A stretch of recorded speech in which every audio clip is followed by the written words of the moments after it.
மணத்தக்காளி கீரை மணத்தக்காளி கீரையின் பயன்கள். 1.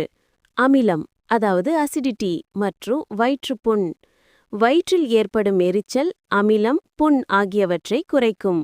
தினமும் மணத்தக்காளி கீரை கூட்டு குழம்பு சாப்பிட்டால் புண்ணாற உதவும். 2. கல்லீரல் அதாவது லிவர் ஆரோக்கியம். கீரையில் அதிக அளவு விட்டமின் ஏ உள்ளது. கண் பார்வையை கூர்மையாக்கும், கண் எரிச்சல் குறையும். 3. கண் அதாவது ஸ்கின். சருமத்தில் வரும் புண்கள், புண்ணாக்கு, அரிப்பு, புண்களுக்கு பயன்படுத்தப்படுகிறது. மணத்தக்காளி பழம், இலைகள் மருத்துவ குணம் கொண்டவை. 4. குளிர்ச்சி தன்மை. உடல் சூட்டை குறைக்கும்.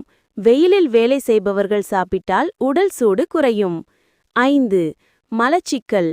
இதில் நார்ச்சத்து அதிகம் இருப்பதால் குடல் நன்றாக வேலை செய்யும். மலச்சிக்கல் பிரச்சினையை குறைக்கும். 6. வலி மற்றும் அழற்சி பெயின் அண்ட் இன்ஃப்ளமேஷன். மூட்டு வலி, உடல் வலி, வீக்கம் ஆகியவற்றை குறைக்கும். இயற்கையான பெயின்கில்லர் போல செயல்படும். பயன்படுத்தும் விதம். 1. கீரை கூட்டு குழம்பு செய்து சாப்பிடலாம். 2. மணத்தக்காளி பழம் அதாவது சிறிய கருப்பு பழம் சாப்பிடலாம். இது கசப்பு குறையும், புண்ணாறும். 3. கீரை கஷாயம். சிறிது இலைகளை தண்ணீரில் கொதிக்க வைத்து குடித்தால் வயிறு மற்றும் கல்லீரல் ஆரோக்கியமாகும். சுருக்கமாக சொன்னால்,